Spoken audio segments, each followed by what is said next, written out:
Okay, since nobody out there seems to be able to send any instructions whatsoever with any of this mini quad stuff,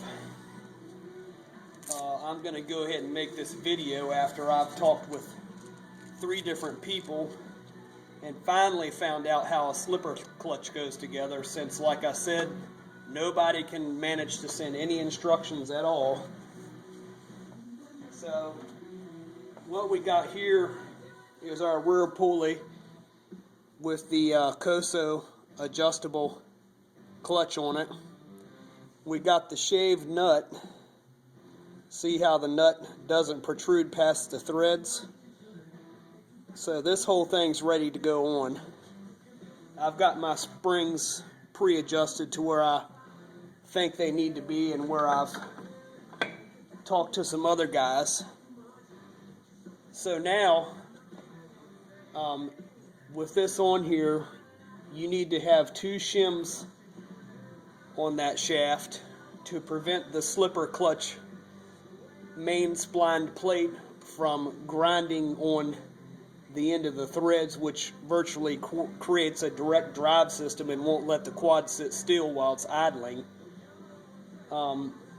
And for some odd reason, they don't call these slipper clutch shims. They call them variator shims.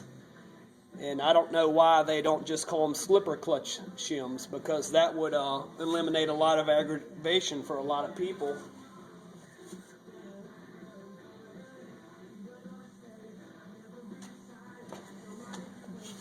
So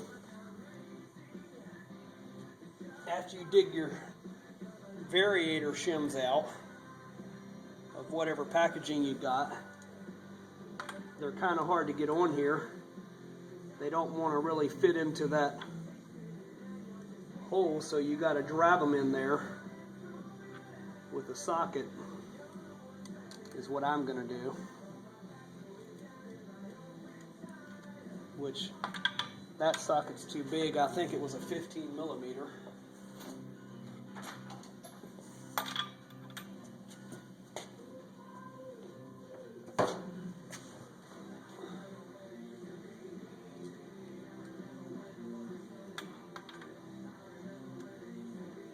And like I said, these don't fit in there. It's probably because they weren't really made for this. We'll just put one in at a time.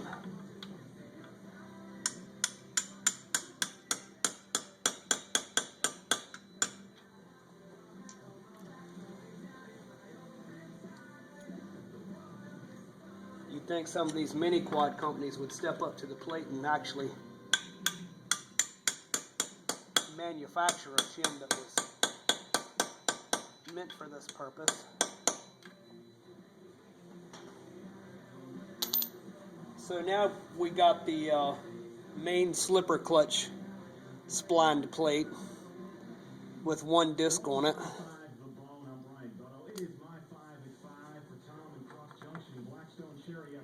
Now you can see how that spins without spinning the clutch.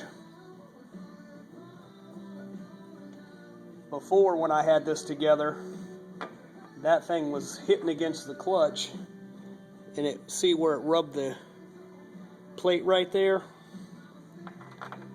So that goes on.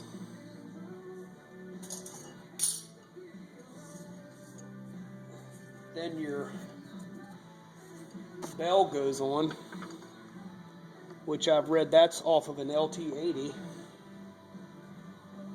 Then your second fiber disc goes on.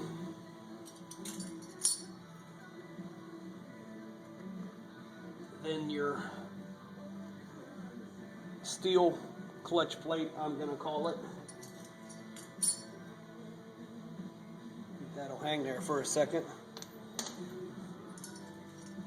And then you have this spring-loaded plate. It's like in a cone. And then you have your little machined piece that slips inside of there, like that.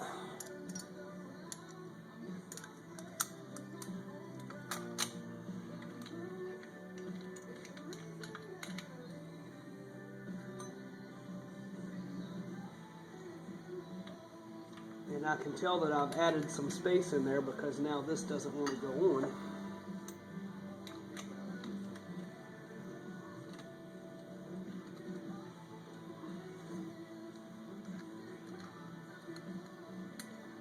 Which is convenient.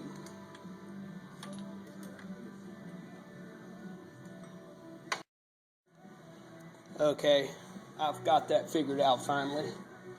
I just had to drive that spline plate back in there a little tighter, so give me enough threads to get my bolt started.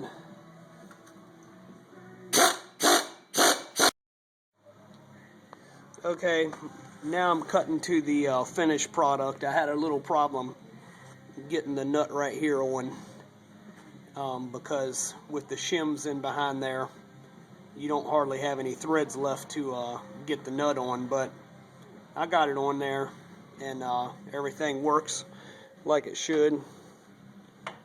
You can see the bike rolls freely now, and there's the slipper clutch spinning.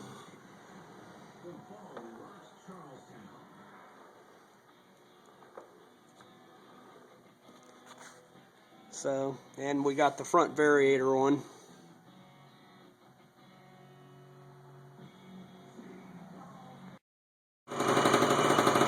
Okay, here's a little example of how this thing works. It's like opposite of stock. The variator is spinning, but the clutch is sitting still.